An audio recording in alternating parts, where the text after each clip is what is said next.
Ini sih.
Selamat malam semuanya. Saya akan membacakan tatipnya seperti biasa terlebih dahulu sebelum memulai.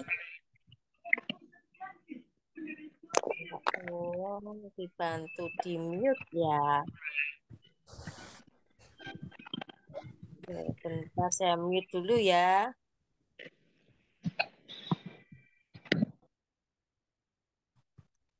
Malam.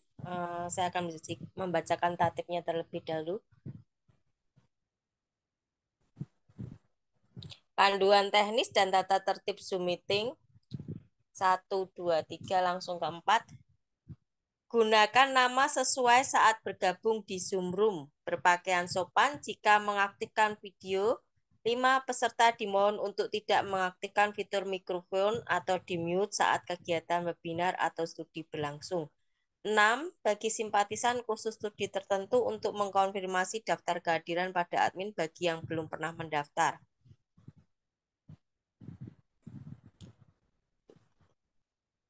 7. Ketika webinar berlangsung, peserta akan diberikan kesempatan bertanya kepada narasumber dipandu oleh moderator dengan memanfaatkan kotak chat box Zoom dengan menyebutkan sanggar atau simpatisan. Menyebutkan nama dan sanggar atau simpatisan. Catatan A. Pertanyaan sesuai dengan materi studi atau webinar. B. Pertanyaan yang sensitif bagi umum dan perhimpunan tidak akan dijawab. C. Pertanyaan akan dibacakan sesuai urutannya oleh moderator. D. Pembicara akan menjawab sesuai dengan pertanyaan yang dibacakan oleh moderator. Peserta dapat diberi kesempatan berbicara atau membuka mikrofon jika mendapat persetujuan moderator. 8. Tetap bersikap sopan dan berkata sopan selama Zoom, webinar atau studi berlangsung. 9. Peserta yang membuat onar atau tidak sopan selama Zoom berlangsung terpaksa akan dikeluarkan dari acara Zoom meeting atau studi. 10. Terima kasih untuk kerjasamanya. Saya akan tutup dulu.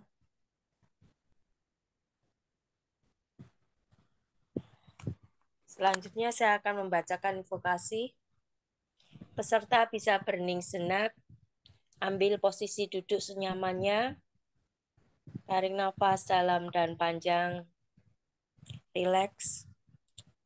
Oh hidup tersembunyi yang bergetar dalam setiap atom.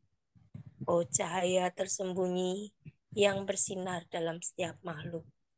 Oh cinta kasih tersembunyi yang memeluk semua dalam kesatuan. Semoga masing-masing yang merasa satu denganmu, karena itu tahu ia satu dengan tiap-tiap lainnya. Om Shanti, Shanti, Shanti. Terima kasih. Pembicara kita pada malam hari ini adalah Mr. Dimas.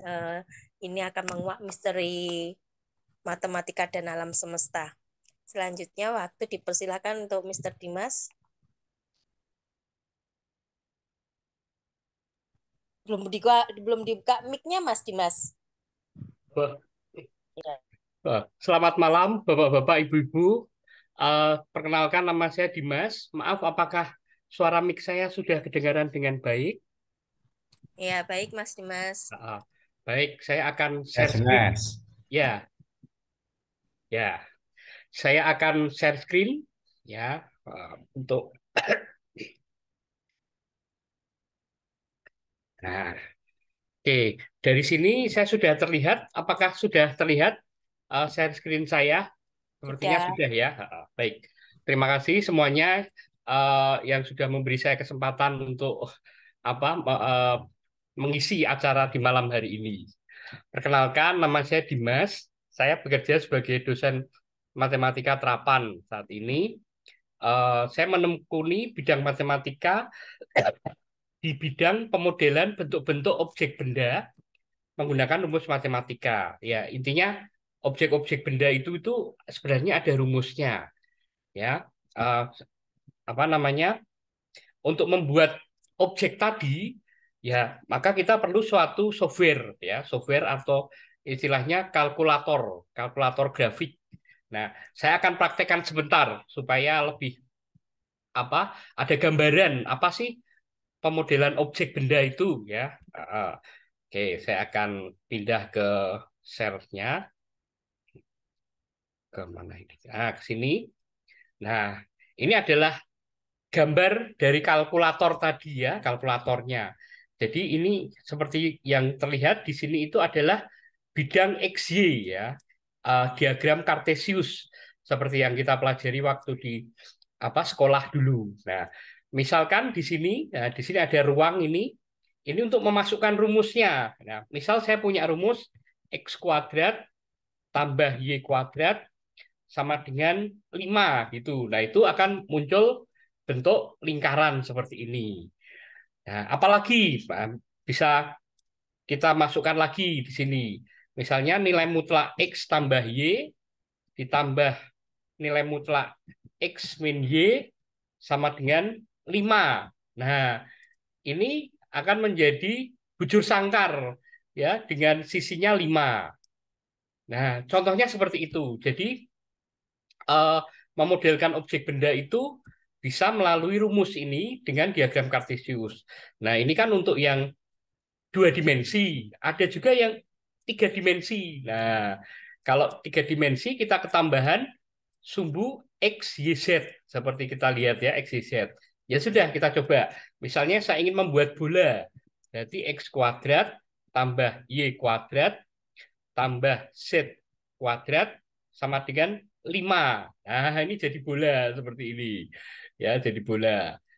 Nah, atau kubus. Kayak tadi kan kotak bujur sangkar. Nah, sekarang ini kubus.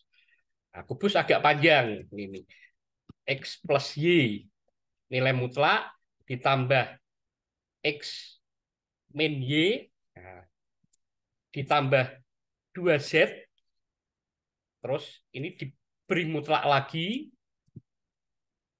Ditambah ini minus 2Z sama dengan 10.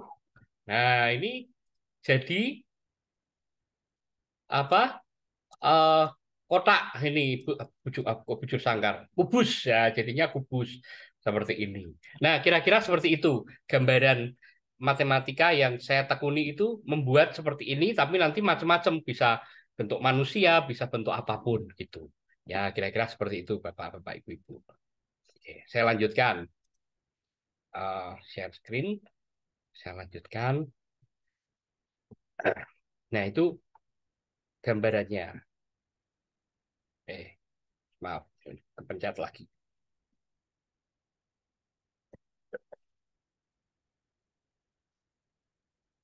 Nah, nah ini.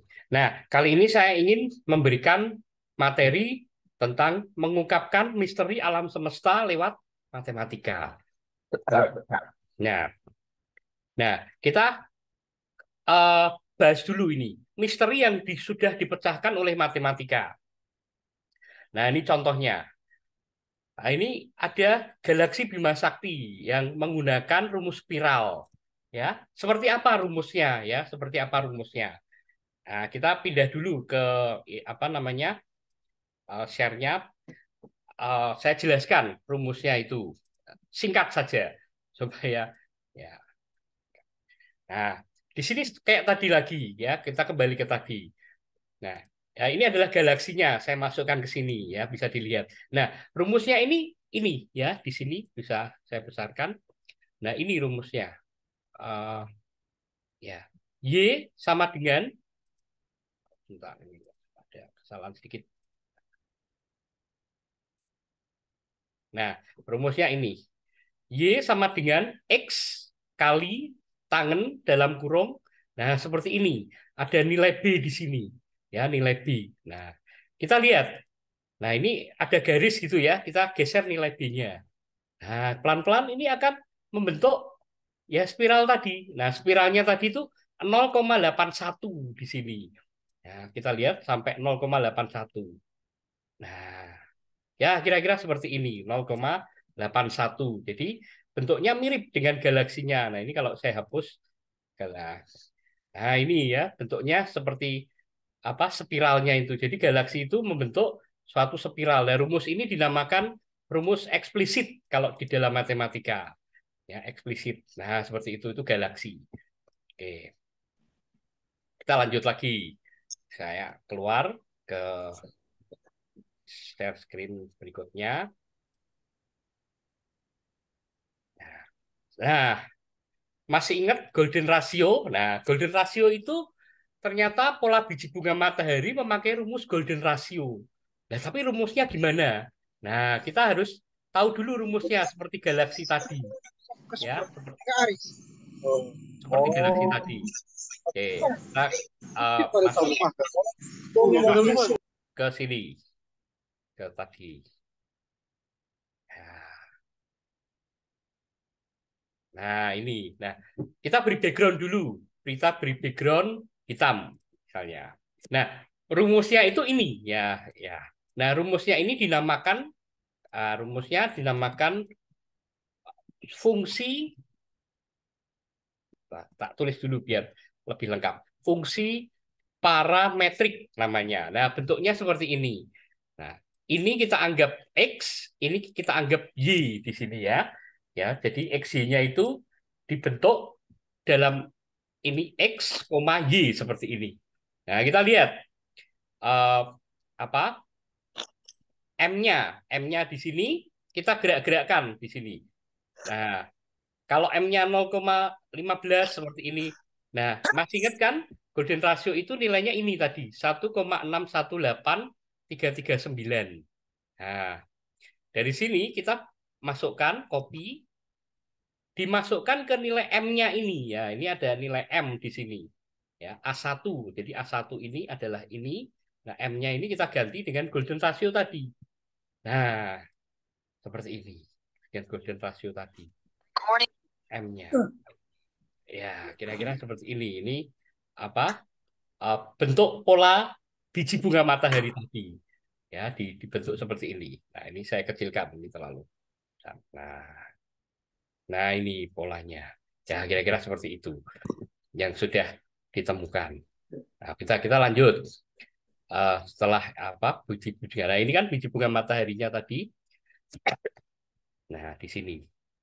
Ya, kita lihat biji bunga mataharinya tadi mirip dengan apa bentuk rumus tadi. Nah, rumus sarang lebah. Nah, sarang lebah ini bentuknya heksagon-heksagon kecil-kecil saling nempel. Nah, bagaimana ini rumusnya heksagon? Nah, di sini saya stop share dulu. Maaf ya, ini pindah-pindah karena nggak bisa langsung ini. Jadi ini, nah kita ke sini. Nah, pertama saya punya rumus seperti ini dulu untuk apa awalan sin x kuadrat tambah sin y kuadrat sama dengan seperempat. Nah, kalau rumus ini dinamakan fungsi implisit. Implisit namanya. Nah, ini fungsi implisit. Nah, kalau rumus ini kita klik, nah bentuknya lingkaran-lingkaran kecil tak terbatas, tak terhingga. Nah, kalau bawahnya sama dengan satu, ini kan seperempat. Nah, bawahnya jadi seperti ini. Jadi seperti, nah, kalau rumus heksagon tadi, maaf agak panjang ini rumusnya. Nah, rumusnya seperti ini yang saya blok di sini. Ya, agak panjang di sini sehingga kalau kita klik, nah, bentuknya menjadi heksagon tadi. Nah, seperti ini heksagonnya. Ya, ini yang sudah ditemukan oleh matematika itu, oh, rumus heksagon bisa dibuat ternyata. Ya, seperti itu. Nah, saya keluar dulu. Oke, saya keluar dulu. Saya masuk lagi. Nah, nah di sini sudut dalam permukaan datar dan sudut dalam permukaan bola. Oke, jadi begini. Uh, saya akan keluar dulu. Saya ke whiteboard. Saya ingin menjelaskan sebentar ke whiteboard. Nah, di whiteboard ini kan permukaannya datar. Kalau kita bikin katakan segitiga sama sisi, ya segitiga sama sisi gitu ya. Nah, segitiga itu kan sudutnya 180 derajat. Kalau kita jumlahkan ketiganya ini, ada X, ini Y, ini Z. Nah, karena ini sama sisi, ya, karena sama sisi, berarti masing-masing sudut di sini adalah 60 derajat. Itu kalau permukaannya datar. Nah, ya, kalau ini kan pelajaran waktu SD, SMP dulu. Jadi, eh, segitiga sama sisi itu sudutnya 60 derajat. Karena ya 180 dibagi 3 tadi sama. Itu kalau permukaan datar. Nah, kalau saya mau buat segitiga sama sisi, tapi permukaannya itu bola, ya kayak bumi ini. Nah, segitiga sama sisi, tapi permukaannya bola. Nah, ini nggak berlaku ya, nggak berlaku lagi 180 derajat. Nah, kita lihat videonya. Agak susah saya menjelaskan kalau lewat kamera, harus pakai praktek. Ini saya sudah persiapkan videonya, video untuk dilihat. Kita lihat videonya. Sebentar, saya buka dulu. Sebentar. Apa? Video. Nah, ini videonya. Nah, ini videonya.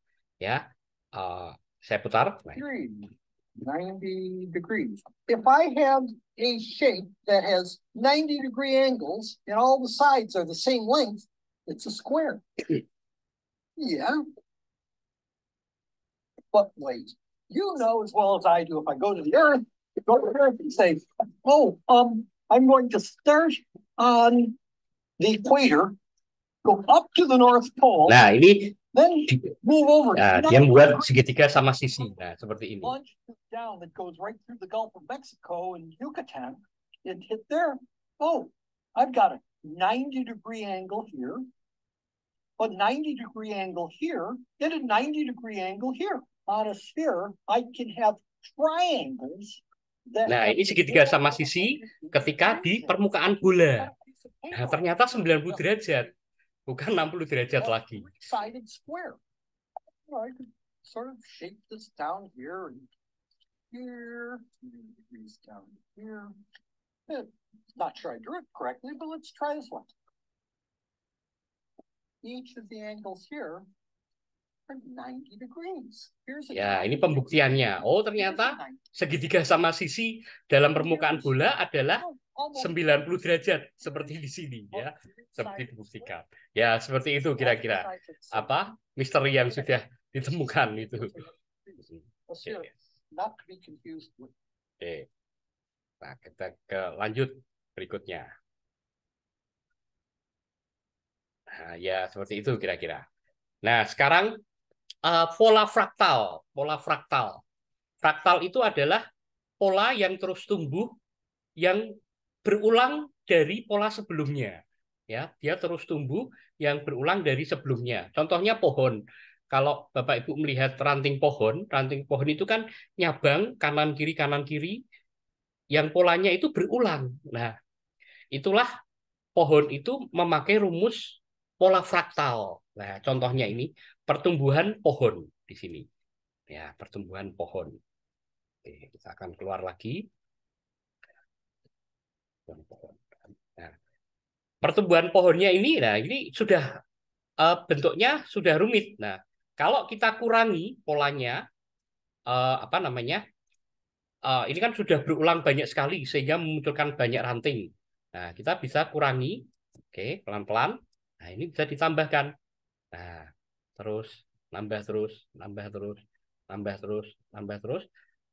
Akhirnya dia bisa menjadi sebuah ya gambaran dari pendekatan rumus dari pohon ya, pohon. Ya rumusnya agak panjang di sini tapi intinya ini memakai fungsi fraktal ya, rumus fraktal seperti tadi. Oke. Pohon apalagi kita lihat, lanjutkan. Nah, di sini juga ada istilahnya fraktal segitiga ya, fraktal segitiga. Fraktal segitiga, kita lihat. Fraktal segitiga. Nah, sama, tapi ini untuk seni ya, fraktalnya untuk seni. Saya punya segitiga, polanya seperti ini.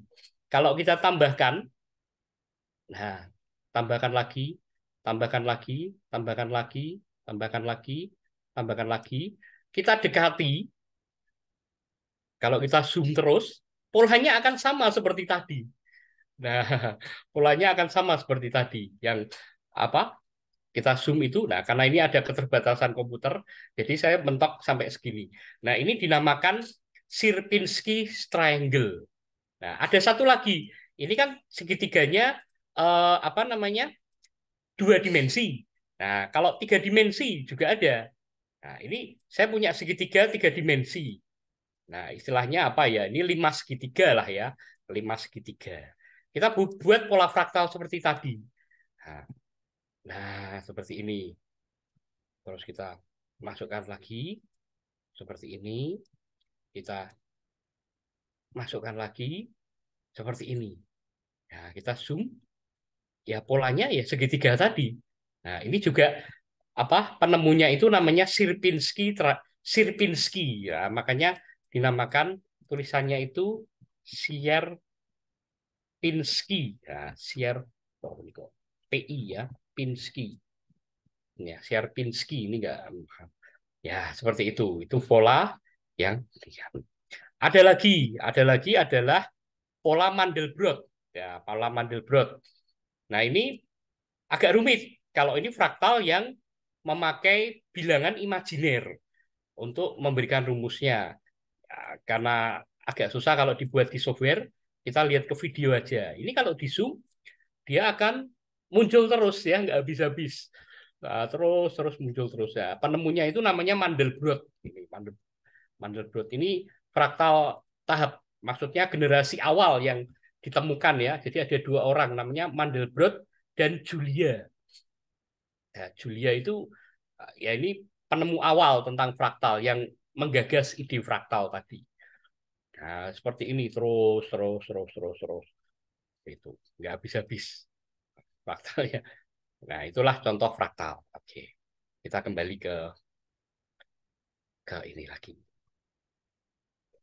Nah, sekarang kita melihat hubungan deret Fibonacci dan golden ratio. Ya, masih ingat nilai golden ratio kan seperti ini. Nah, kita bikin dulu deret Fibonacci ya, Fibonacci. Nah, mungkin saya besarkan. Caranya kita membuat dulu 0 dan 1 ya, 0 dan 1. Terus kita tambahkan 0 tambah 1 1. 1 tambah 1 2. 1 tambah 2 3. 3 tambah 5 8 dan seterusnya. Ya buat sebanyak mungkin gitu. Saya karena apa layarnya nggak cukup, saya buat sampai 377. Nah, apa ini hubungannya? Nah, kita lihat. 2 dibagi 1, 2. 3 dibagi 2, 1,5. Ya, jadi ini 5 dibagi 3. Ya, bisa dilihat polanya ya. Polanya seperti itu. Ya, ingat definisi matematika dulu adalah matematika adalah ilmu yang mempelajari tentang pola. Nah, kita pelajari polanya. 8 bagi 5. Nah, kalau kita teruskan ya, teruskan. Nah, hasilnya ini nanti akan semakin mendekati golden ratio tadi. Ya, akan mendekati ini tadi. Golden ratio. Kalau kita lakukan terus sampai tak hingga. Nah, itulah hubungan antara Fibonacci dan golden ratio. Nah, dari sini kita kembangkan lagi. Ya, yang kembangin namanya Lucas, ya, dinamakan bilangan Lucas. Nah, golden ratio ini kita kuadratkan. Ya, golden ratio ini dikuadratkan, Hasilnya ini kita bulatkan jadi 3. Nah, terus di pangkat 3 kita bulatkan jadi 4, terus sampai pangkat 8. Nah, kita lihat angkanya. 3, 4, 7, 11. Ya, perhatiin baik-baik. 3 tambah 4, 7. 4 tambah 7, 11. 7 tambah 11, 18. Polanya kembali lagi kayak golden ratio. Cuma angkanya beda. Nah, ini yang menemukan namanya si Lucas ini, Pak Lucas. Ya, Lucas number. Itu. Nah, itulah yang misteri yang sudah dipecahkan. Topologi. Nah, ini juga mengungkapkan banyak misteri ini topologi. Nah, topologi itu kalau biologi gitu kan ilmu yang mempelajari tentang makhluk hidup. Nah, topo itu ilmu yang mempelajari tentang permukaan. Ya, ilmu yang mempelajari tentang permukaan. Bisa permukaan 2 dimensi, bisa permukaan 3 dimensi, dan seterusnya 4, 5 dimensi. Nah, topologi merupakan cabang matematika yang bersangkutan dengan permukaan dan tata ruang. Nah, ada aturannya. Topologi ini diperkenankan untuk, yang diperbolehkan itu ditekuk, dilipat, disusut, direntangkan, dan dipilin. Tetapi tidak diperkenankan untuk dipotong, dirobek, ditusuk, atau dilekatkan. Karena sifat ini maka disebut geometri karet. Nah, topologi adalah pengembangan dari geometri dan himpunan ya. Jadi digabungkan ya. Teori himpunan dulu kalau waktu SMP kan ada himpunan, nah ini digabungkan antara geometri dan himpunan. Contohnya, misteri yang sudah dipecahkan oleh topologi. Ya, namanya topologi Euler polyhedron. Rumusnya V min E tambah F sama dengan 2. V itu vertis, titik sudut. E itu edge, rusuk. F itu face, bidang. Nah, ini adalah bangun 3 dimensi dari punyanya Euler tadi, Euler polyhedron. Contohnya ini platonic solid, ya, prisma, bentuk-bentuk prisma, dan piramid. Nah, kita lihat apakah rumusnya berlaku. Nah, contohnya ini. Prisma segitiga. V vertis, titik sudutnya ada 6. Ya. Kita hitung 1, 2, 3, 4, 5, 6. E, X, rusuknya ada 9. 1, 2, 3, 4, 5, 6, 9. Rusuk, tahu ya. F, bidang. Bidangnya di sini ada 5. 1, 2, 3, 4, 5. V kurangi E tambah F sama dengan 2. 6 kurangi 9 minus 3 tambah 5 sama dengan 2. Nah, begitu juga dan seterusnya. Untuk apa ini? Mas Kubus. Dimas, layarnya belum share screen-nya nggak muncul Oh, ya? share screen-nya belum muncul. Maaf, maaf, maaf. Oh, iya, iya, iya. Iya, iya, maaf, maaf, maaf. Oh, sorry. Oh, iya, saya lupa. Saya ulangi lagi ya. Tadi eh, dari Fibonacci tadi ya. Maaf, dari Fibonacci tadi ya. Maaf, maaf. Ya, kita ulangi dari Fibonacci. Saya Yang lupa. ini sudah terlihat yang tadi yang ini setelah ini. Oh, ini sudah ya. Sudah Iya. terlihat. Nah, yang topologi sudah ya. Nah, ini yang topologi tadi. Jadi bentuk topologi itu ada rumusnya ya. V tambah minus E tambah F sama dengan 2. Ya, V-nya titik sudut, rusuk, dan bidang. Nah, ini apa dinamakan platonic solid, ya polyhedron, dekahedron, polyhedron, seperti itu. Bentuk prisma dan bentuk piramid. Nah, contohnya ini apa ini kubus. Titik sudutnya 8, rusuknya 12, uh, sisinya 6. Nah, masukkan aja rumusnya. Berarti 8 dikurangi 12, berapa ini? Plus 6, sama dengan 2. Nah, rumusnya terbukti. Seperti itu. Dan seterusnya. Nah, ini. Terus topologi yang menarik ini. Topologi pita Mobius. Pita Mobius itu bidang yang hanya mempunyai satu permukaan. Nah, agak membingungkan ya ini. Saya jelaskan lewat kamera ya. Ini bisa dilihat di kamera saya. Nah, ini saya punya seutas kertas gini ya, kertas. Terus saya lem gini, saya lem. Bentar, saya ambil lemnya dulu. Nah, terus saya lem di sini. Nah, saya lem. Ini cuma dihubungkan seperti ini aja misalnya. Nah, kayak cincin gini. Nah, terus saya potong tengahnya. Ini saya potong tengahnya misalnya ya. Tengahnya gini. Ya, jadi tengahnya ini dipotong, tengahnya dipotong. Nah, tengahnya ini dipotong. Apa yang terjadi? Ya tentu saja akan terbelah menjadi 2. Ya, terbelah menjadi 2. Nah, kita lakukan lagi. Tetapi ini ujungnya saya putar setengah kali ya, setengah kali aja. Setengah kali. Saling dulu. Nah, ujungnya saya putar tapi setengah ini setengah aja. Nah, gitu. Nah, kita sudah membentuk pita Mobius. Nah, bidang ini ya, bidang itu kan misalnya kertas. Kertas itu kan pasti punya 2 permukaan. Nah, permukaan yang ada ini, terus permukaan belakangnya. Tapi tidak dengan pita Mobius. Dia hanya satu permukaan, ya. Satu permukaan. Nah, buktinya tadi 2 permukaan kalau kita potong kan jadi 2 ini tadi. Ya, ini yang bidang biasa, kita potong jadi 2. Nah, kalau pita Mobius ini kita potong, apa yang terjadi? Ya, kita potong tengahnya juga. Kita potong tengahnya.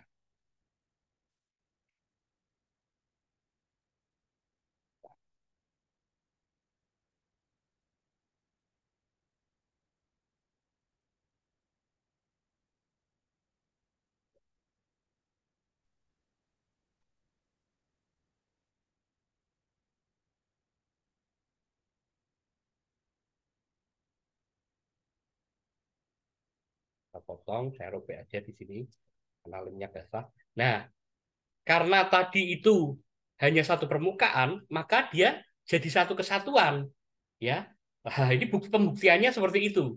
Kalau tadi kan jadi dua kita potong lah. Karena dia hanya satu permukaan, ya dia hanya satu kesatuan. Nah, yang uniknya lagi, saya punya ini apa lagi ini? Saya putar berapa? Tadi kan setengah kali. Nah, ini saya putar satu kali. Jadi ini setengah, putar lagi, satu kali lagi. Seperti itu. Ya, nah kita akan lihat apa yang terjadi. Ya, nah itulah menariknya dunia topologi. Kalau di dalam matematika itu apa topologi. Kita potong lagi kayak tadi. Ya, potong lagi. Hati-hati motongnya karena ini apa, semakin mepet.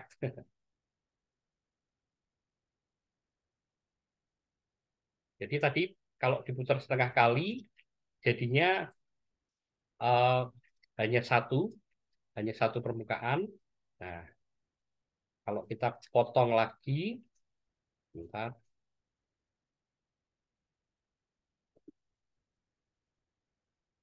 ini saya robek aja ini di sini. Nah, apa yang terjadi kalau kita potong? Dia tangle gini, tangle itu apa ya? Saling terkait seperti ini ya. Ini saling terkait. Nah, coba nanti putar lagi berapa berapa kali lagi ya. Nanti hasilnya akan semakin menarik. Nah, itulah menariknya topologi ya. Topologi. Oke, kita lanjutkan. Nah, ini topologi donat cangkir. Nah, donat dan cangkir.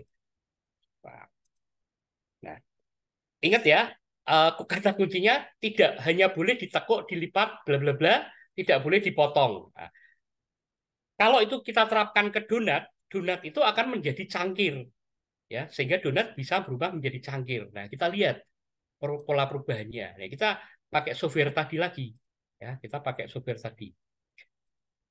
Mana tadi? Sudah di sini. Nah, ini saya punya cangkir ini, ya, cangkir. Rumusnya ya agak ruwet sih, ya. Maaf ini apa? Nggak bisa saya jelaskan rumusnya karena cukup panjang. Intinya ini adalah ya, yang ini adalah rumus cangkir tadi. Nah, bentar ini saya matiin dulu, nah, biar kelihatan enak. Nah, kita mainkan pelan-pelan geser ini. Set, set, set. Nah, dia nggak ditekuk, dia nggak boleh dipotong, nggak boleh dirobek. Lakukan terus sehingga dia menjadi donat. Nah, seperti ini. Menjadi donat. Kita gerakkan, intinya di kayak karet gitu ya, pokoknya ditekan-tekan kayak malam gitu, bermain apa? Mainan malam itu. Nah, dia akan menjadi cangkir. Ya, ya rumusnya agak panjang sih ya. Ya, intinya seperti itu. Ya, ini adalah topologi, ilmu yang mempelajari tentang permukaan. Nah, salah satu yang terkenal apa masalah topologi itu nama orang Prancis namanya Poincaré ya, Poincaré kalau pernah dengar.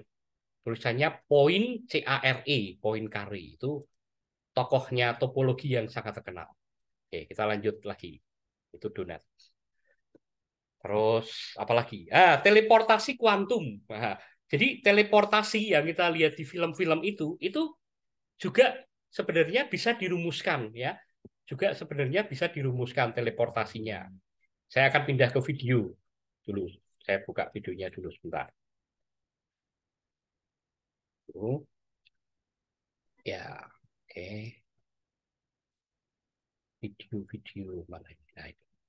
Nah, maaf, ini rumusnya nggak saya tampilkan karena ini apa bagian dari penelitian saya ya, penelitian saya untuk mungkin nanti saya publikasikan di jurnal gitu ya, jurnal apa internasional atau Sinta atau nasional gitu.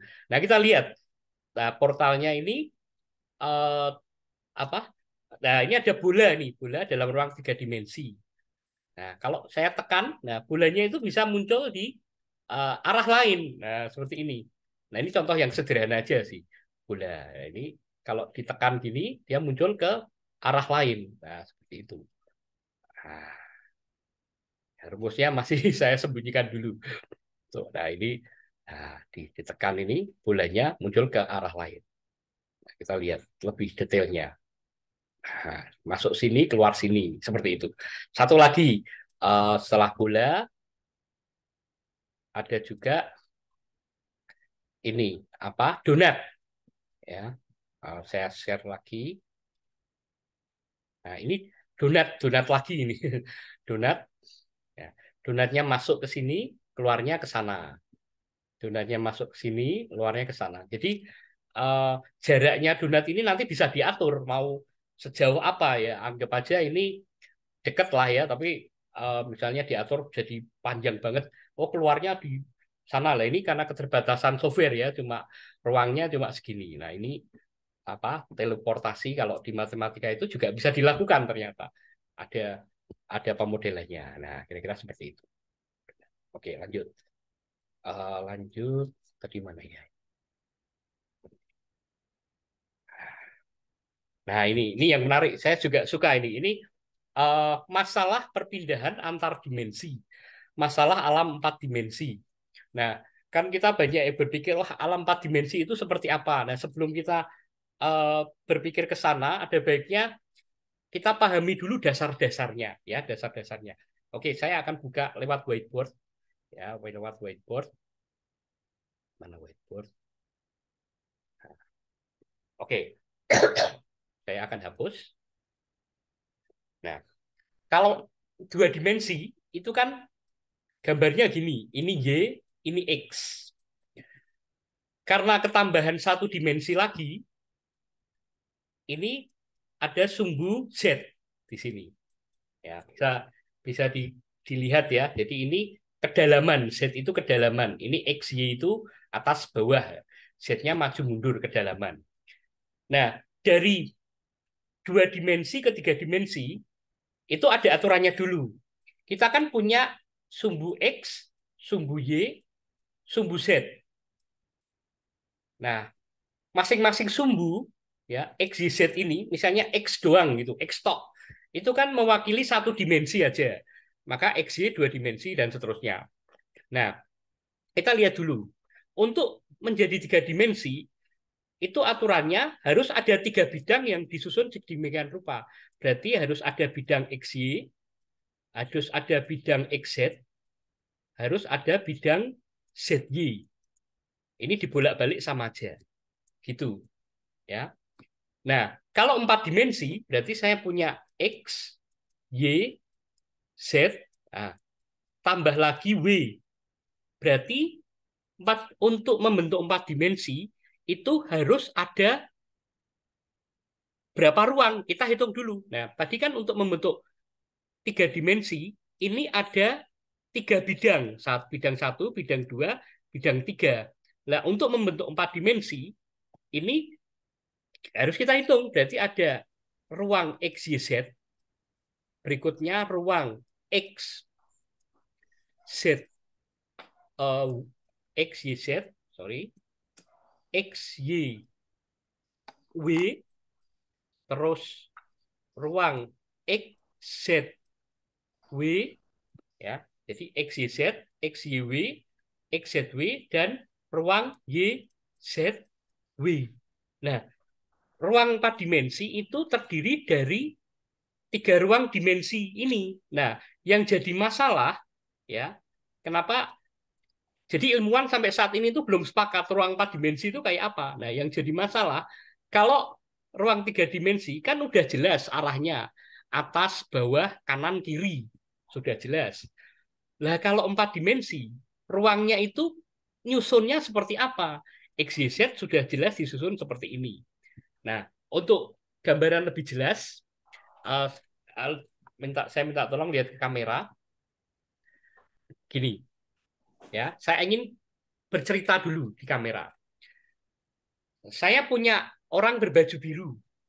Orang ini adalah manusia 2 dimensi, ya. Nah, dia manusia di 2 dimensi. Manusia 2 dimensi hidup di alam apa namanya alam 2 dimensi juga. Kertas ini saya kasih nama kertas A. Nah, ini orangnya kan hidup di sini. Orang ini hanya bisa ke utara, ke selatan, ke timur, ke barat, ya arah mata angin gitu. Tapi karena dia 2 dimensi, dia nggak bisa naik dan turun, ya. Karena ruangnya ya ruang flat ini ya, naik dan turun. Ya, itu orang pertama. Nah, terus saya punya orang kedua pakai baju hitam. Dia hidup di dimensi yang berbeda, tapi dia bersebelahan seperti ini, saling sesejajar gini bersebelahan. Orang orang biru yang berbaju biru tidak akan bisa melihat orang berbaju biru tidak akan bisa melihat orang yang berbaju hitam. Karena orang berbaju biru dan hitam ini hanya bisa ke 8 arah mata angin. Dia nggak bisa ke atas ke bawah. Nah, satu-satunya cara untuk bisa ke atas ke bawah, ya mungkin ada ledakan energi sehingga dia bisa ke atas bergabung di dimensinya orang berbaju hitam.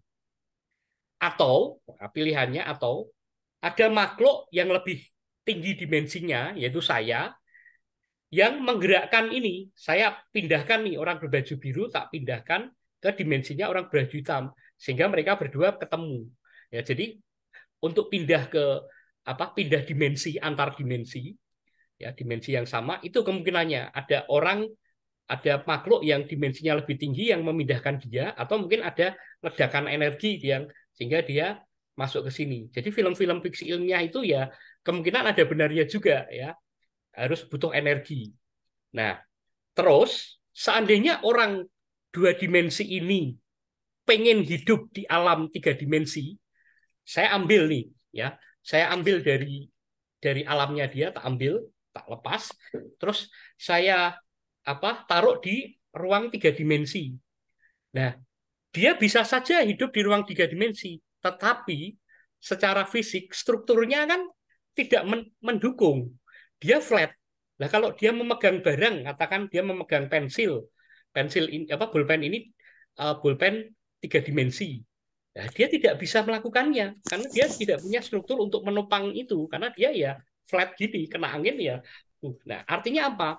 Artinya kalau manusia sebagai makhluk tiga dimensi, kalau kita masuk ke ruang empat dimensi, ya kita tidak akan bisa hidup secara fisik. Seperti analoginya orang dua dimensi hidup di alam tiga dimensi. Ya, dia flat gini, nggak punya kekuatan untuk menopang tubuhnya. Nah, itu gambarannya seperti itu. Kira-kira itu. Nah, silakan nanti berimajinasi atau direnungkan empat dimensi itu seperti apa. Paling tidak saya ingin memberi dasarnya itu seperti itu. Ya, seperti itu. Kita lanjutkan. Oke, kita lanjutkan. Baik. Ya, kira-kira seperti itu. Nah, sekarang kita bermain angka. Bermain angka. Yang gampang dulu. Anagram. Saya punya ini 12 plus 1 13. 11 plus 2 13. Dua kalimat ini tuh sama sebenarnya, ya. Nah, bisa lihat T-nya ada 1, W-nya ada 1, E-nya ada 3, sama E-nya ada 3. Nah, ini cuma main-main aja ya. Jadi 12 plus 1 itu sama dengan 11 plus 2, bahkan sehuruf-hurufnya. Gitu. Oke, sekarang kita cocok logi ya. Di matematika itu juga ada orang yang suka cocok logi kayak filmnya itu Da Vinci Code gitu ya. Itu menurut saya kayak cocok logi sebenarnya itu ya. Ngepas-ngepasin. Nah, ini saya juga punya perhitungan cocok logi sendiri. Nah, saya bikin pi itu kan nilai pi itu kan panjang banget. Nah, saya ambil ada 144 digit di belakang koma. Tapi ingat ya, ini hanya cocok logi ini jangan dianggap terlalu serius ya, karena ini kita bermain angka ya, intinya gitu. Saya ambil 144 digit di belakang koma. Oh, panjang banget ini. Ya, ini sudah saya hitung, nanti silakan hitung. Ini ada 144 digit di belakang koma. Digit terakhir itu 9. Jumlah semua digitnya kalau kita tambahkan itu 666. Nah, jadi digit terakhirnya 9, ada 144 digit di belakang koma, jumlahnya adalah 666. Nah, kalau kita mau bercocok logi, 666 itu adalah angka setan. Terus 9, nah 9 itu biasanya angka keberuntungan kalau orang Cina gitu ya. angka yang paling besar gitu. 9 naga contohnya. 144. Nah, kelihatannya nggak ada artinya. Tapi kalau kita beri akar 144 itu 12. 12 itu kalau di Katolik 12 murid Yesus. 12 bulan. 12 sio. 9 kalau kita akar jadi 3. Nah, 3 itu kayak di mana di Hindu ada Dewa Brahma, Wisnu, Siwa. Kalau di Kristen ada apa? Bapa, Putra, dan Roh Kudus di Katolik gitu. Nah, ini cocok logi aja ya dari angka pi. Ya. Nanti bisa dicari selain pi, misalnya golden ratio. Golden ratio itu bilangannya terus nambah terus nggak habis-habis karena merupakan bilangan irasional ya. Akar 3, akar 2 itu juga sama. Nah, oke. Sekarang kita ke misteri yang belum dipecahkan ya. Misteri yang belum dipecahkan. Nah, misteri yang belum dipecahkan kalau di matematika itu dinamakan konjektur atau dugaan ya. Dugaan. Salah satunya Goldbach konjektur ya. Nah, saya jelaskan dulu tentang faktor bilangan prima kayak waktu SD. Oke, saya pindah ke share screen. Pindah ke whiteboard. Hapus. Nah, dulu waktu SD, misalnya angka 32. Kita cari faktor primanya. Berarti 2 kali 16 gitu ya. 2 kali 8, 2 kali 4. Nah, ini yang faktor ya. Faktor itu perkalian. Artinya 32 itu sama dengan 2 kali 2 kali 2 sampai 5 kali. Nah, gitu. Atau misalnya angka 18. Itu 3 kali 6. 6-nya 2 kali 3. Artinya, semua angka yang ada di dunia ini ya, semua angka yang kita ketahui, itu pasti terdiri dari bilangan prima, faktornya. Berarti perkaliannya itu bilangan prima. Nah, bagaimana kalau kita ubah pertambahan, bukan perkalian? Nah, tapi ini hanya berlaku untuk bilangan bulat genap yang lebih besar atau sama dengan 4. Contohnya, saya punya 4. 4 itu adalah 2 tambah 2. Terdiri dari 2 bilangan prima. Apalagi 6. 6 itu 3 tambah 3. 10 lah, 10. 10 itu 5 tambah 5. Prima tambah prima. Atau 7 tambah 3. Yang jadi masalah, kenapa ini jadi konjektur, rumusnya ini belum lengkap. Kalau faktor kan misalnya 127, ya, kita bagi aja dengan bilangan 2 kalau nggak bisa 3 terus sampai dibagi ke semua bilangan prima sampai hasilnya itu ada. Lah, tapi kalau yang pertambahan itu rumusnya itu belum lengkap. Kalau saya bilang 1000 gitu ya, 1000. 1000 itu berapa tambah berapa? Ini pasti ada bilangan primanya, 2 ini. Nah, ada banyak. Nah, rumusnya itu karena belum lengkap, yang menemukan menggagas ini adalah Goldbach ya, namanya Goldbach itu. Nah, kita lihat rumusnya itu seperti apa. Rumus yang belum lengkapnya itu seperti apa. Nah, rumusnya itu seperti piramid. Nah, seperti ini. Contoh ambil ini 34. Di sini 34 ya. 34 ini adalah kita lihat ke sana 17 ya, 34 itu 17 ditambah 17. Atau bisa ya ini di sini ada persilangan 11 ditambah 23. Lah mau seberapa banyak kalau 1000? Kan repot banget. Nah, makanya rumus pastinya itu belum dikembangkan sepenuhnya. Makanya disebut konjektur, masih dugaan. Nah, ini contohnya 22. 22 ini 11 tambah 11 atau 17 ditambah 5. Nah, itu. Oke, itu misteri yang belum dipecahkan oleh matematika. Masih susah karena ya keterbatasan mungkin apa ya kita harus menggunakan software ya. Itu. Nah, ini ada yang menarik ini, collapse konjektur atau disebut Syracuse problem. Tapi yang menggagas namanya si Collatz ini, Pak Collatz. Nah, permainan angka ini sebenarnya. Kalau kita ketemu bilangan ganjil, kita lakukan operasi 3n plus 1. Kalau ketemu bilangan genap, kita lakukan bagi 2, n per 2. Oke, sebagai contoh. Saya ambil n sama dengan 17. Maka 3 kali 17 tambah 1, 52. 52 genap, dibagi 2. Dibagi 2 lagi. 13 ganjil, lakukan operasi tadi. 13 kali 3. Nah, lakukan operasi terus-menerus. Ini nanti akan terjadi loop. Ya, hasil akhirnya akan 4 bagi 2, ini sama dengan, maaf ya, ini agak salah tulis ini, 8 dibagi 2, 4. 4 dibagi 2, 2. Ya, ini 2. Apa namanya? 2, nanti di sini saya salah tulis, saya tulis lagi. Saya ke whiteboard. Jadi nanti loopnya itu ya akan ke 8. 8 dibagi 2 itu sama dengan 4. 4 dibagi 2 sama dengan 2. 2 dibagi 1. Ingat ya, genap itu dibagi 2. 2 dibagi 2 sama dengan 1. Nah, 1 itu dikali 3. 1 kali 3 tambah 1. Ya, 1 kali 3 tambah 1 kan 4. Nah, 4 nanti kembali ke sini lagi. Dia ngelup terus.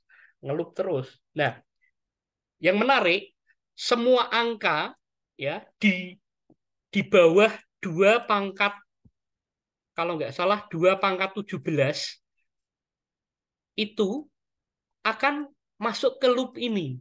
Ada ilmuwan yang sudah membuktikan angka di atas 2 pangkat 17, dia tidak masuk ke loop, ya, ke loop tadi.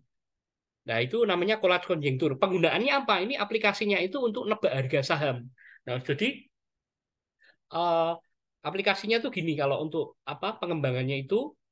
Nah, ini misalnya ini saya ambil contoh lagi N30. Nah, angka itu kan berfluktuasi. Nah, fluktuasinya itu nanti dimodifikasi sedemikian rupa untuk menebak Bitcoin, menebak harga saham. Dan itu nanti ada prosedurnya lagi, lebih rumit lagi. Nah, ada kemungkinan kayak orang-orang apa yang kayak Jeff Bezos, apa itu yang orang-orang terkenal itu, ya ini kemungkinan dia memakai rumus matematika untuk nebak saham. Salah satunya ya kemungkinan itu. Nah, ini nanti ada PR, silakan dilanjutkan dengan kalkulator. Jadi ini N30 ya, 30. Nah, ini nggak selesai daripada lama. Oke, lanjut. Pecahan spesial. Nah, pecahan spesial. Ini hanya permainan angka yang ya biar nggak bosan aja, pecahan spesial. Misalnya saya punya pecahan, katakan 22 dibagi 82. Nah, ini kan kalau disederhanakan kan ini dibagi 2 jadi 11, ini dibagi 2 jadi 41 gitu ya. Kan nggak boleh kita apa misalnya 2 dibagi ini dicoret, 2 bagi 2 1, 8 dibagi 2 4 gitu. Jadi 12/42. Ini kan jelas salah. Tetapi ada angka yang boleh seperti itu ternyata. Contohnya ya ini hanya permainan aja sih. 16 dibagi 64. Nah, ini boleh dicoret ini 6-nya. Karena sama 6 jadinya 1/4. Ya kan bener kan? 16 kalau dibagi 16, 1, 64 bagi 16 juga 1/4. Ya, seperti itu aja. Ini hanya permainan angka.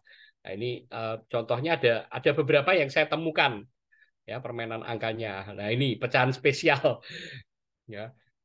Ini boleh dicoret, boleh dicoret seperti ini. Tapi kalau kita hitung benar-benar ya memang benar seperti itu ya. Ini hanya permainan aja, pecahan spesial. Nah, terus ada lagi Lychrel konjektur. Suatu bilangan, nah ini namanya palindrom. Suatu bilangan jika ditambahkan kebalikan dan dari bilangan tersebut maka akan menjadi bilangan palindrom. Contohnya 37 tambah 73, 1110. 1110 ditambah 011. Palindrom itu bilangannya itu simetris gitu ya. 121. Kalau dibalik kan 121 juga. Lagi 183 ini ditambahkan. Nah, sampai 4 kali tahap dia menjadi palindrom. Ya, tapi 4 kali tahap. Jadi 1 2 3 4. Saya ambil contoh agak banyak. 375. 375 ini, wah banyak tahap ini ya tahapnya. Nah, dia akan akhirnya menjadi palindrom juga. Jadi simetris ya kan. Ini kan 88368 dibalik ini ya seperti itu. Ini dibalik simetris ya. Nah, Laisrel konjektur itu dia bilang ada bilangan yang diduga tidak akan menjadi palindrom. Karena sampai saat ini tahapan perhitungannya sampai menuju palindrom sangat banyak dan belum ada yang berhasil menemukan jumlah tahapan tersebut. Nah, angka yang diduga palindrom itu adalah ini. Nah, silakan dicoba nanti ya. Ini tuh dia tidak akan menjadi palindrom, bahkan sudah dicoba sampai diiterasikan diiterasi itu dihitung sampai jutaan tahap pakai komputer itu dia nggak menjadi palindrom seperti itu. Oke, lanjutnya saya punya renungan ini PR. Kebenaran rumus Pitagoras. Ini simpel aja sih.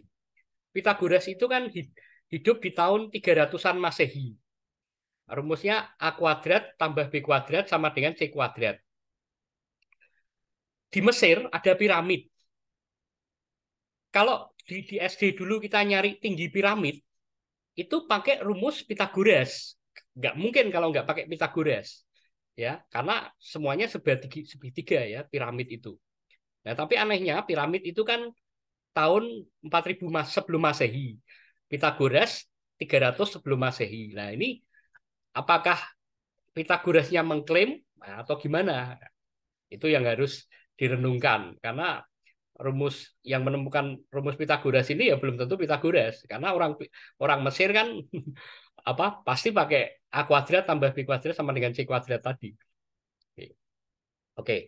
Yang dicari matematikawan itu pengakuan, pencapaian, atau keabadian. Nah, ini agak saya lebih-lebihkan dikit ya. Contohnya ini. Kalkulus ya. Kalkulus itu kalau kita mengerjakan soal kalkulus, ya kita secara tidak langsung kita menyebut yang menyempurnakan kalkulus itu namanya Newton ya, Isaac Newton itu. Kita secara tidak langsung mengingat si Newton. Integral. Integral itu kita secara tidak langsung menyebut namanya Riemann, Riemann, Riemann. Ya, integral dia yang menyempurnakan ya, bukan menemukan. Karena kalau di dunia matematika itu penemuan yang benar-benar baru itu ya nggak ada. Karena penemuan itu ada dari dasar sebelumnya ya. Jadi yang menyempurnakan integral itu Riemann. Rumus ABC aljabar.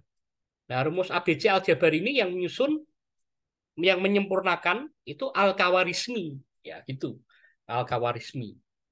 Nah, itu contoh pencapaian ekstrim yang selalu diingat oleh manusia ya. Abadi keabadian. Nah, saya juga mencoba sebagai matematikawan saya juga mencoba itu. Tetapi yang levelnya lebih rendah. Nah, salah satu pencapaian saya itu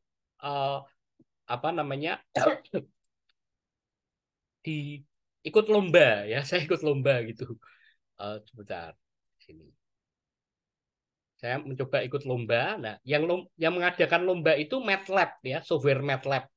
Nah, kebetulan MATLAB kemarin itu mengadakan lomba sekitar sebulan yang lalu dan saya masuk 5 besar di sini ya, 5 besar di leaderboard ini masuk ke 5 besar di sini. Nah, ini lomba berdasarkan vote aja sih sebenarnya. Voting yang bagi penonton aja, penonton yang maniak MATLAB itu yang hobi MATLAB. Nah, saya ini masuk ke 5 besarnya itu. Ya. Oke, saya lanjutkan. Hampir selesai. Mana tadi? Oke. Nah, ini ada ungkapan menarik dari Srinivasa Ramanujan ya, matematikawan terkenal yang sekaliber sama Newton dari India. An equation has no meaning for me unless expresses a thought of God. Jangan menyerah untuk belajar matematika demi majunya peradaban manusia. Ya, terima kasih sudah mendengarkan. Ya, terima kasih sekali sudah mendengarkan. Mungkin sampai di sini dulu penjelasan saya. Terima kasih atas kesempatannya. Mohon kalau ada pertanyaan akan saya jawab semampunya, sebisanya dan selogis mungkin. Terima kasih. Silakan Mbak Yu, saya sudah selesai. Kalau mau diambil alih untuk Ini ada pertanyaan, Mas Herman, dari Mas Herman. Heeh. Persamaan loop 4 itu, apakah menjelaskan tentang siklus hidup atau fenomena yang terus berulang? Oh ya, gini, siklus yang berulang itu kan apa? Ya ini hanya jujur saja ya, loop yang tadi itu tuh sebenarnya eh, permainan. Gini, saya jelaskan dulu sejarahnya collage itu ya. Jadi collage itu tuh ada dugaan itu tuh untuk mengerjai ngerjain ilmuwan-ilmuwan matematika supaya apa namanya hanya fokus di bidang itu ya, bidang tadi 3N+1 tadi, supaya apa jadi terkenal, si kolatnya itu pengen jadi terkenal. Nah, itu dulu ada rumor seperti itu. Jadi kalau kita arahkan ke siklus hidup atau fenomena yang berulang kembali, ya monggo-monggo aja, sah-sah saja. Tapi kembali lagi ya, yang saya ungkapkan tadi itu kan ini materi permainan angka zaman dulu gitu loh, abad 17, abad 18. Jadi ilmuwan dulu itu jadi waktu gini, ada sejarah waktu revolusi industri ya, pokoknya zaman-zaman sebelum revolusi industri sampai revolusi industri itu di Eropa itu tuh terjadi suatu kesenangan, kegilaan tentang ilmu pengetahuan, terutama matematika. Jadi orang-orang itu tuh tergila-gila oleh pengetahuan itu. Nah, makanya banyak penemuan yang unik-unik dan aneh-aneh. Nah, seperti itu aja sih. Kalau kalau saya melihat itu, ini hanya permainan aja. Seperti itu, Mbak Yu. Ya, Ya. terima kasih penjelasannya Mas Dimas. Mungkin ada yang lain mau langsung membuka mic bertanya langsung, boleh silakan.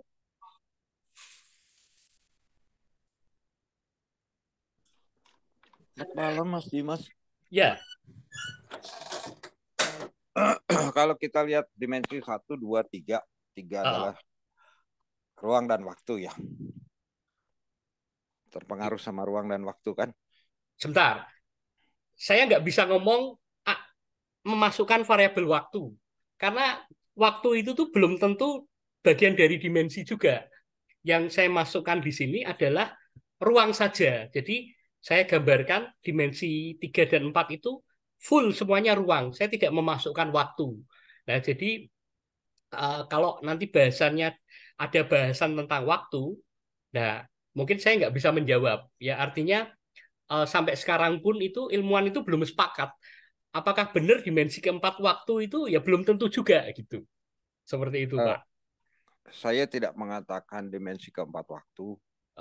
Cuman yang saya pahami itu dimensi 3 itu kan terkunci oleh ruang dan waktu. Oke. Oke ya, sampai situ ya.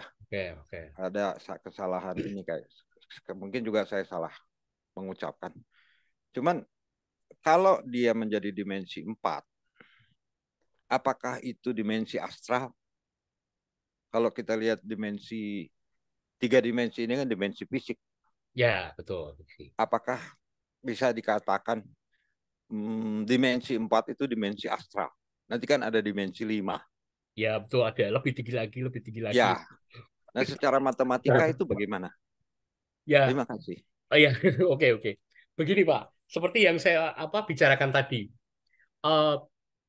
Yang saya bicarakan tadi itu, saya hanya menggambarkan, memancing pikiran bagaimana menggambarkan 4 dimensi lewat analogi manusia biru dan hitam tadi, ya, untuk menganalogikannya.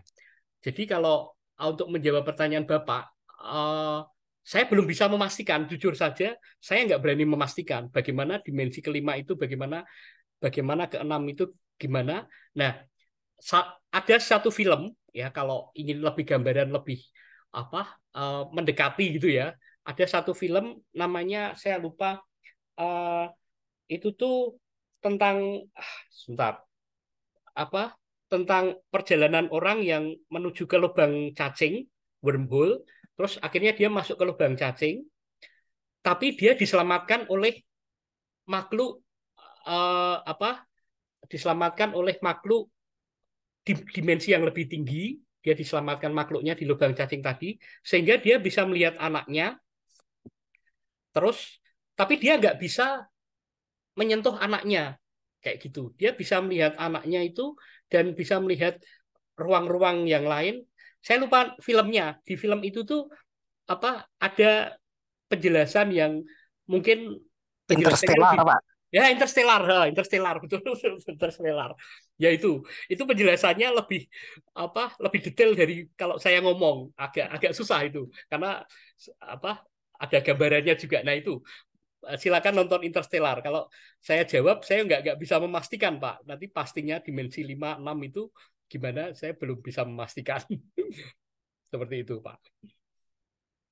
Baik, terima kasih. Ya, Ya, Izin terima bertanya. kasih. Ini ada pertanyaan sebentar ya. Oh, dibacakan ini sebentar. Ini dari Interstellar nih film. Oh ya, ya, film. pertanyaan ini cuman dia apa memberi masukan. Lanjut silakan yang mau bertanya Izin mungkin. bertanya, Ya, Ya, silakan Mbak Mas. Yo. Ya, selamat malam. selamat malam, Pak. Ya, Selamat malam. salam kenal Mas Dimas. Salam kenal juga, Pak. Pak Limar. Ya, jadi mungkin saya mau bertanya, kalau Pak Dimas pernah meneliti untuk, kalau tadi kan dimensi positif semuanya real ya, bilangan Ya, XYZ-nya. ya, Mungkin untuk dimensi apa, dimensi ruang tapi negatif, Pak. Mungkin ya. Bapak pernah meneliti enggak itu ya? Dimensi Enggak. ruang negatif. Satu. Oke.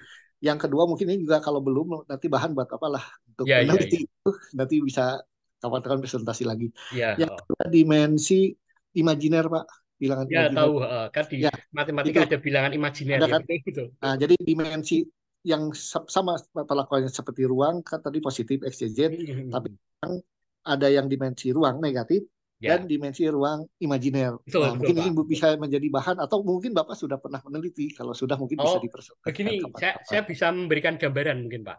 Ya, Kalau masalah dimensi imajiner, nah itu jatuhnya ke ini, Pak, apa namanya? Apa tadi fraktal tadi. Salah satu contohnya itu bentuk fraktal tadi. Fraktal, rumusnya fraktal itu dia memakai bilangan imajiner. Ya, Mandelbrot tadi. Nanti silakan Bapak oke. buka ya tentang Mandelbrot set sama Julia set.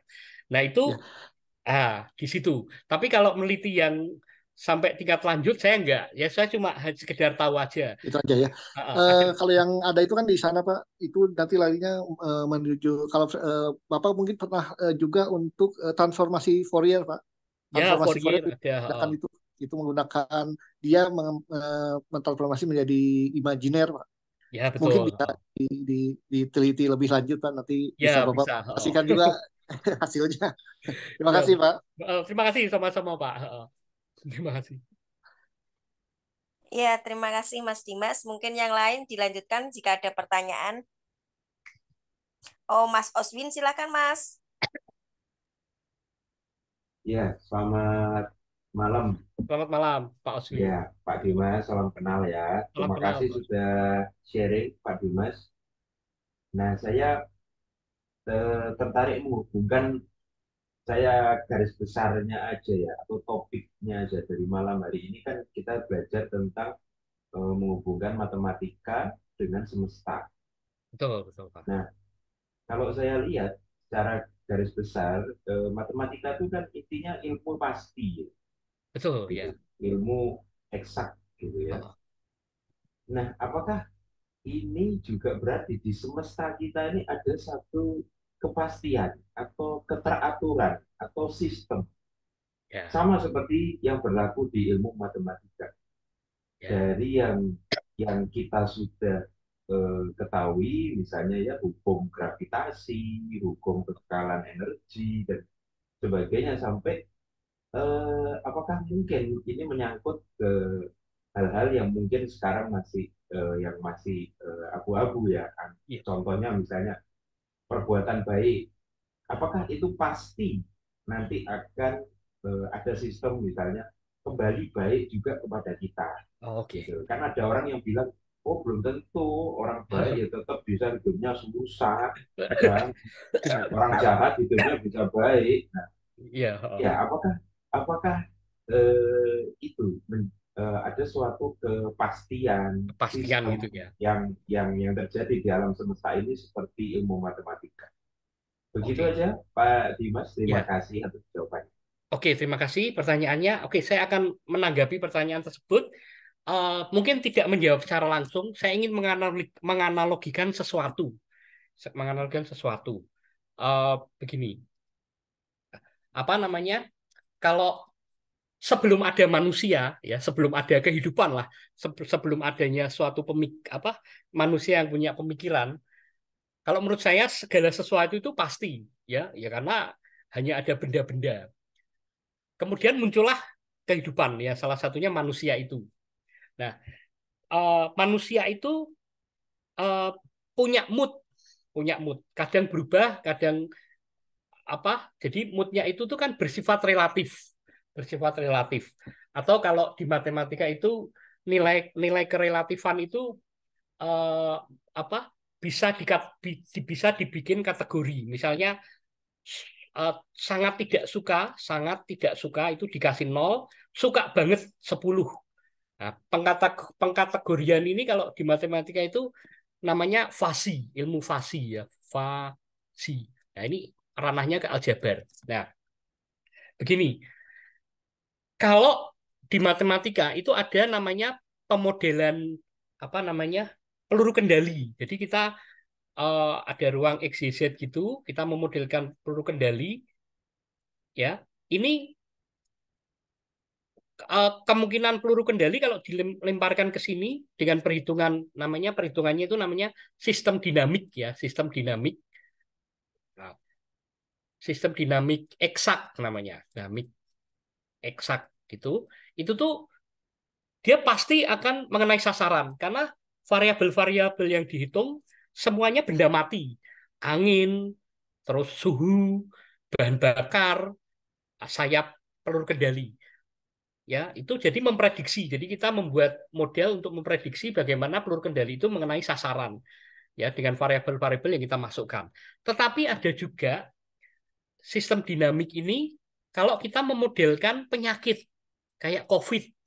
Nah, COVID itu kan memasukkan sesuatu yang sifatnya itu makhluk hidup semua, ya, makhluk hidup semua. Nah, pemodelannya ini juga prediktif, tapi belum tentu tepat sasaran. Katakan dalam waktu 5 tahun, oh akan terjadi penurunan atau penambahan orang yang terinfeksi. Terus satu lagi, ada yang namanya pemodelan.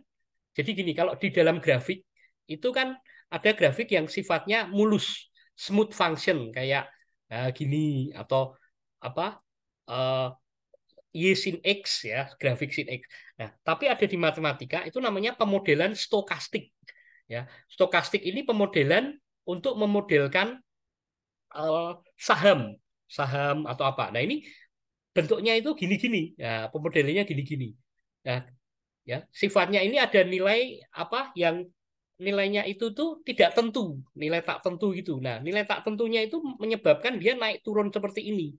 Ya, karena apa? Ya, karena kalau saham itu kan kita memodelkan benda hidup, ya perusahaan ya, perusahaan itu kan di benda hidup karena ada manusia-manusia yang bekerja di situ.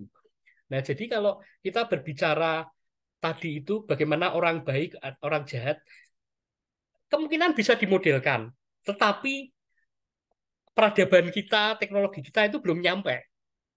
Ya, saya hanya bisa berandai-andai, kemungkinan bisa karena semuanya ini itu kan kita bikin model, kita hitung pakai komputer. Nah, komputer sekarang itu masih ada batasnya. Kalau misalkan ditemukan suatu komputer canggih ya, namanya komputer kuantum itu ya, yang sistemnya tidak lagi 0 1 ya. Kalau komputer sekarang kan biner 0 1. Nah, komputer kuantum itu dia bisa multitasking. Jadi dia bisa mengerjakan. Ya contohnya gini ya, misalnya robot itu kan kalau gerak kan kaku, tapi robot itu kan menirukan manusia. Nah, tapi manusia itu kan kita bergerak itu tuh lemes bagus gitu. Artinya otak kita itu tuh sebenarnya ya komputer kuantum sebenarnya otak kita itu. Nah, seperti itu. Kalau apakah Bapak kalau misalnya Bapak bertanya apakah nanti orang yang jahat nanti kemungkinan akan apa? Ya itu kemungkinan bisa diprediksi seperti itu. Ya kira-kira gambarannya seperti itu, Pak. Kalau saya menanggapinya gitu. Saya menanggapinya seperti itu. Ya, terima kasih Mas Dimas. Pertanyaan bagus sekali sudah terwakilkan tadi. Sebenarnya saya juga mau tanya. Oh, oh. Ini ada, sebentar saya baca chat dulu ya. Ada yang masuk.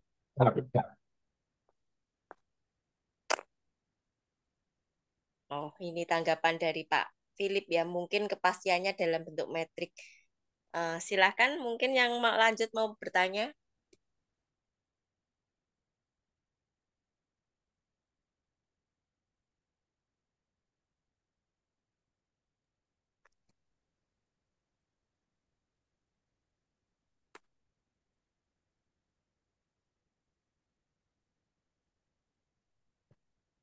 Selanjutnya mungkin ada yang mau bertanya lagi. Silahkan.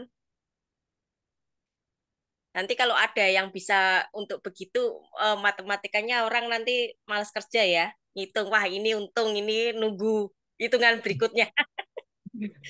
Ya, Nunggu hitungan berikutnya sampai untung. betul. Eh, Selamat malam Mas Dimas. Selamat malam. Selamat Nah, malam. Iya, ya. iya. Kalau itu angka golden ratio itu memang pernah dipakai di forex sama saham itu, Mas ya. Ya, ya Saya, bisa iya, juga. saya pernah masuk di ini salah satu grupnya dan ikut trading juga pakai rumus gold. Mereka memang sebutnya itu golden ratio Fibonacci gitu. Ya, Walaupun betul. mereka mungkin tidak tahu matematika, tapi khusus untuk rumus itu. Heeh. Jadi jika harga bergerak di dalam kotak makanya disebut golden box Fibonacci itu mereka akan tahu naik atau turun. Oke. Itu mereka akan tahu naik atau turun. Tapi pada prakteknya rumus itu tidak terlalu presisi. Ya, Mungkin betul. mungkin ahli matematika bisa bisa mempresisikan menurut saya. Oke. Karena gini, karena golden box-nya itu menurut saya masih terlalu lebar. Baik, baik. Jadi ada nah, lebarnya di mana? Lebarnya di angka 0,0 sekian yang secara matematis saya juga tidak paham, tapi menyebabkan dia lebar. Nah, perbedaan dari angka 0, sekian sekian itu yang membuat fatal untuk bagi pemain saham atau forex karena kalau dia naik kita kita open open sell itu kita kalah gitu. Intinya gitu. Betul. Salah salah prediksi kita kalah gitu kan Kalah. kalahnya uang gitu kan. Iya, Nah itu Mas itu saya pengen sharing itu saja sharing. Heeh. mengenai golden ratio ya. Siap, Pak. Nah Siap. terus ini karena malam ini kan kita belajar matematika dengan kaitannya dengan semesta gitu ya. Nah Ya, saya tertarik dengan itu Mas, dengan pola fraktal yang berkait dengan sebenarnya terkait semua sih ya, tapi yang ya, tiga yang saya catat ini pola fraktal, pola loop itu dan deret Fibonacci itu, deret ya. Fibonacci. Ya. Nah, deret Fibonacci itu kan sebenarnya dia kalau disimbolkan dalam kehidupan sehari-hari sebenarnya dia sesuatu angka yang teratur itu dalam dan itu ada di dalam geometri atau bangunan-bangunan baik Betul, itu di betul. piramida ya, di cangkang Nautilus, hewan Mm-mm. Nautilus Mm-mm. atau di apa ya. Pokoknya dia ada di dalam Banyak, banyak, kehidupannya ya banyak. Nah, banyak. itu. Nah, terus dia berkembang menjadi pola fraktal itu kan, Hmm. pola fraktal. Nah, jadi di dalam yang besar itu semakin kecil ada bagian yang besar itu di yang tadi videonya Mas itu kan begitu simbolnya sebenarnya. Mm-mm. Ya, jadi anggaplah yang gambar paling bawah itu kan kecil. Tapi kalau diperbesar dia sama aja dengan yang dibesarkan itu. Betul, Pak. Nah, itu sama dengan hukum yang ada di tablet Sumeria. Yang Oh, besar, ya ya, as above so below itu yang besar sama dengan yang kecil sama dengan besar. Begitu roh, begitu juga ya. Seperti itulah kita bisa cari di ini kan, bisa cari ya, di Google apa isi tablet Sumeria. Nah, cuma saya bertanya ini Mas, kalau menurut menurut pola fraktal dan Fibonacci, Mm-mm. saya pernah baca juga bahwa di dalam rahasia angka Fibonacci itu, kenapa para ilmuwan itu sangat memperhatikan angka Fibonacci? Nah, ini mungkin Mas bisa jawab sendiri ya sebagai praktisi ilmuwan khususnya matematika. Oh, Ternyata di situ ada letak rahasia penciptaan katanya Mas. Penciptaan oh, alam semesta ini. Katanya oh, gitu Mas. ya, Ah, Eh, itu. oh, Ya. oke, oke, Terus gini Mas, tunggu Mas, iya, saya iya. lanjutkan. Nah, terus di dalam pola fraktal. Nah, di situ kan gini Mas katanya. Mm-mm. Dan saya percaya juga sih. Ya anggaplah sebagai apa ya, sebagian agama atau juga sebagian aliran spiritual mengatakan bahwa tidak ada sesuatu yang kebetulan dalam hidup ini, ya kan? Nah, Ya, di dalam Injil juga itu dikatakan bahwa selai rambutmu pun akan ketahuan gitu. Artinya sesuatu itu sudah dipastikan. Nah, sesuatu yang sudah dipastikan itu kan ada kaitan dengan Fibonacci dan pola fraktal itu. Walaupun dia terkesannya random, tetapi sebenarnya dia ada pola-pola yang teratur sebenarnya. oh, iya betul Pak. Nah, ya menurut saya itu gitu. Nah, cuma saya mau bertanyakan dengan ini Mas sebenarnya. Ah, Dengan nasib hidup kita, berarti- iya, dengan nasib hidup. Tadi ada teman yang bertanya, apakah kalau kita berbuat baik akan baik? Nah, itu kan seperti ada faktor X yang kita tidak kuasai. Kita hanya bisa menerka-nerka melalui pola-pola yang ada di matematika itu. Kayak oh, gitu, Mas. iya, Terus ada kaitannya di fisika kuantum kalau nggak salah, bahwa semesta itu katanya berkembang terus tidak ada habisnya seperti pola fraktal itu. iya, iya Pak, betul. Ya, ya kan? Nah, Iya, terus katanya gini, semesta itu ada semesta yang tidak terlihat katanya. Nah, yang kita ketahui, yang disepakati para ilmuwan itu katanya hanya semesta yang terukur atau semesta yang terlihat. ah, Sementara diyakini sama para ilmuwan ada semesta yang tidak terukur gitu. Nah, sedangkan apa semesta saja atau apa ya galaksi-galaksi saja kita ada banyak ribuan kita itu sudah sangat sulit untuk dipelajari gitu kan. Apalagi semesta yang tidak terukur itu. betul. Ya, kayak gitu. Ya, Nah, gitu sih Mas. Mungkin ya, saya mau apa sharing-sharing hanya itu aja. Gimana Mas pendapatnya? ya. Terima kasih Pak atas apa Ya. berbagi pengalamannya. Saya ingin menanggapi tentang yang apa Bapak ngitung saham tadi, tapi nggak presisi tadi ya Pak ya. Iya, betul, betul. Saya ingin menanggapi itu. Gini Pak, kalau di dunia keuangan ya, di dunia keuangan itu ada cabangnya namanya matematika keuangan. Nah, salah satu apa materi yang dibahas itu namanya ilmu stokastik ya, stokastik. Nah, ilmu stokastik ini mempelajari bagaimana memodelkan apa ya kayak saham, Bitcoin, apa falas gitu, apa dolar kayak gitu. Yang ini saya tekankan begini, Pak. Yang apa ekonom-ekonom itu banyak memakai rumus dari pengembangan apapun. Nah, tapi yang ingin saya camkan gini, Pak. Model keuangan sampai kapanpun tidak akan presisi. Kenapa?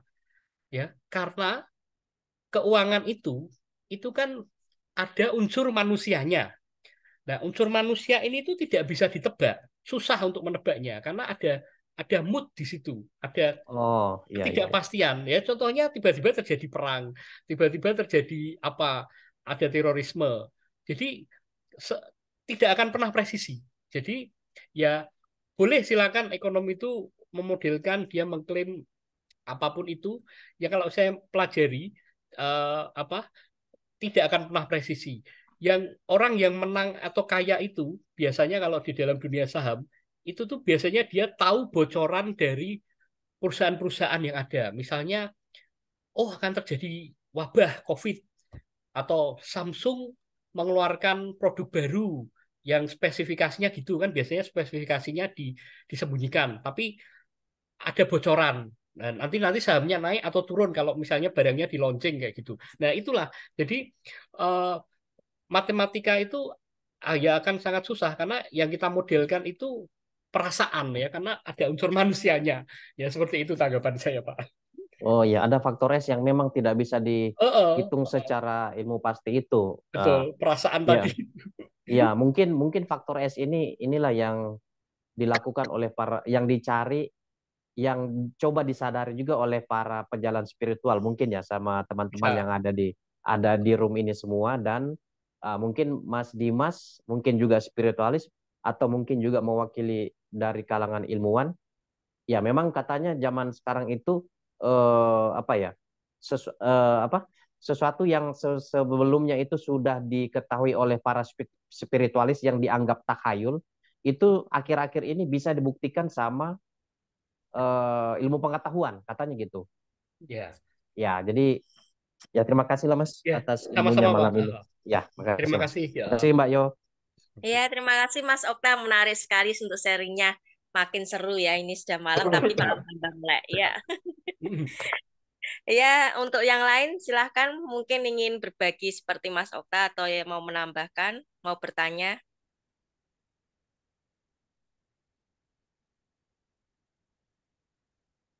Silahkan yang ingin bertanya, menambahkan atau berbagi sharingnya. Ya sebenarnya tuh menarik yang ini juga tuh. Kalau maaf ya Mbak Yona, kalau belum ada teman-teman yang ini. Saya sangat tertarik yang hari ini tuh yang Mas Mahardika ini, Mas Dimas sembunyikan tuh ya, yang Ya. perpindahan dimensi. Iya, iya. Cuma ya mungkin belum waktunya Mas Dimas jelaskan gitu ya. Padahalnya walaupun rumusnya dijelaskan, kita nggak bakalan tahu saja rumusnya gitu ya. Cuma saya pengen ini aja sih, apa faktor-faktor yang bisa membuat itu mungkin di dunia fisik. Jadi kayak teleportasi gitu ya Mas. Ya. Iya kan? Ya, ya gitulah Mas. Saya sebenarnya pengen tahu pada saat perpindahan itu tubuh kita akan kembali utuh di titik yang satunya. Ya. Apa kita masih bisa kembali lagi? Ya. Iya, iya kayak gitu aja Mas. Ya, oke, saya akan berusaha menjawab menanggapi pertanyaan Bapak.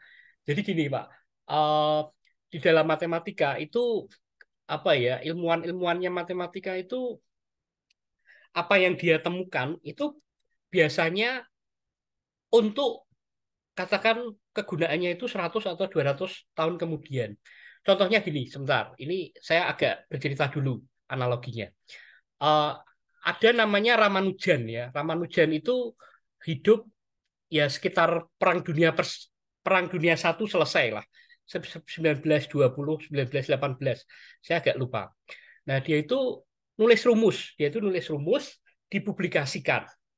Nah, rumusnya itu ya sebenarnya karena dia itu suka matematika, terus eh, dia hanya ingin bermain angka gitulah istilahnya, gampangannya tuh dia bermain angka kok ada ada masalah, ada soal, dia selesaikan dengan buat suatu persamaan.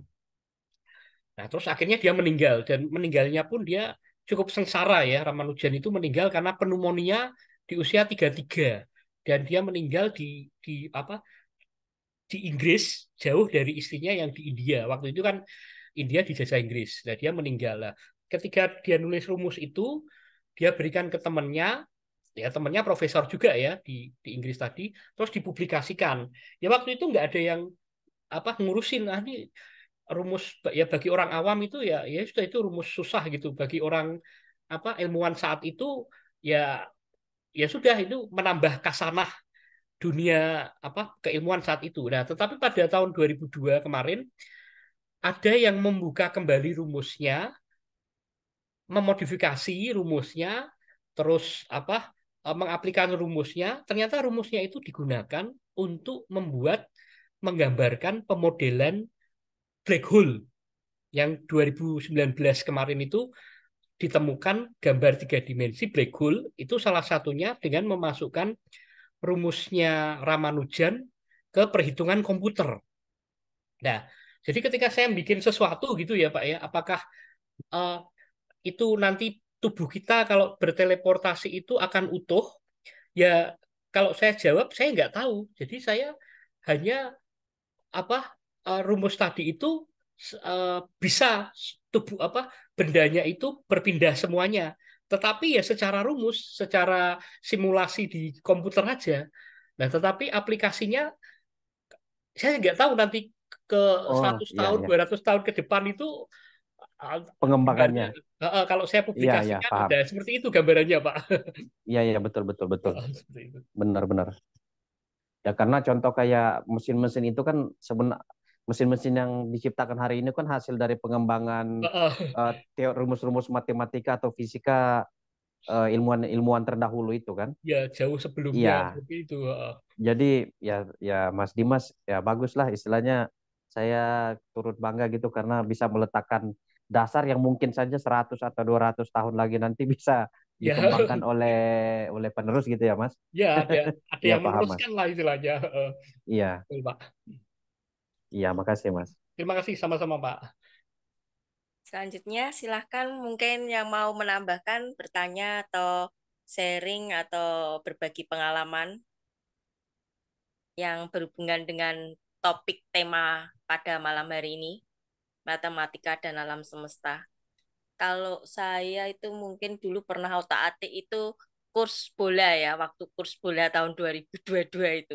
Ya ikut permainan-permainan, ya itu bocoran bener itu. Dapat tetap harus sambungannya ngitung-ngitung sama ada bocorannya lah. Bocorannya itu waktu itu dulu tuh belum internet belum seperti ini ya tahun 2002 Iya, itu masih pakai linknya apa ya ASEAN Boogie waktu itu. Nah di situ ada yang banyak yang komentar-komentar ya dari situ kita cocokin sama angka-angkanya itu kursnya itu juga mengandung angka-angka yang sebenarnya kalau kita ngerti itu ya bisa menangnya di situ dulu juga menang banyak di situ. betul betul. Iya, betul Mbak. Malam Mas Dimas. Ya, malam Pak. Ada nggak rumus matematik yang menjelaskan atau mencoba menjelaskan tentang regresinya manusia?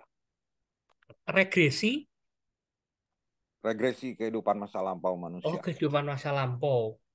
Wah, kayaknya saya belum sampai ke sana Pak. Kalau rumus yang seperti itu, karena apa? Kalau kita lihat rumus regresi linier ya kan, saya tahu ya ada regresi non linier, regresi linier yang di dunia statistik itu. Tapi kalau untuk mempelajari masa lampau, mungkin saya belum sampai ke sana mungkin Pak. Belum ada ya yang Heeh. menjelaskan kenapa manusia bisa diregresi gitu kan. Belum, belum belum belum saya cari apa istilahnya artikelnya atau jurnalnya ya gitu saya belum belum bisa menjawab dengan logis ya kalau yang satu itu. Oke, terima kasih. Terima kasih Pak. Ya, selanjutnya mungkin yang mau bertanya menambahkan sharingnya.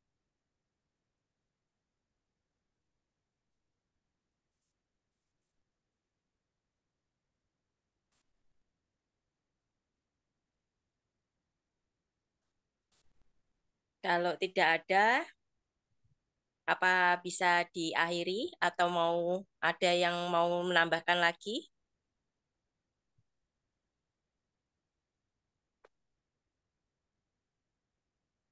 Kalau tidak ada mungkin sudah ya selesai ya, Mas Dimas. Ya Mbak, saya sudah Mau selesai Mbak.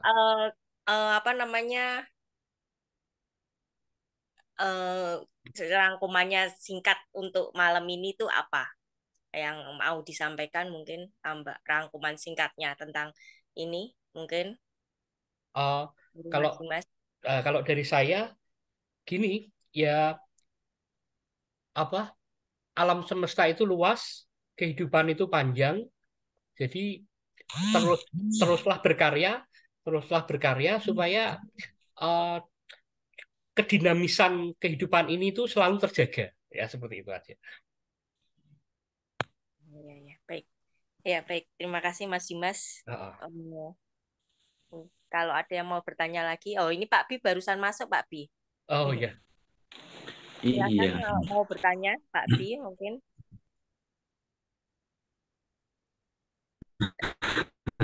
terlambat ini.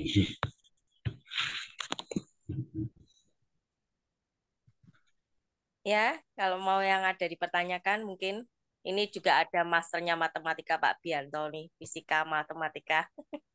ya salam kenal Pak. Salam kenal, Pak. Nanti saya minta rekornya ini telat Oh iya, terlambat. boleh Pak Bi nanti. Makasih Mbak Yuhana. Ya, kalau tidak ada ya sudah mungkin diakhiri boleh. Ya, Ya, selamat ya. malam untuk semuanya. Terima kasih semuanya. Saya akan tutup ya hitungan ketiga. 1, 2, 3. Selamat malam semuanya. Salam. Rahayu. Ya. Rahayu.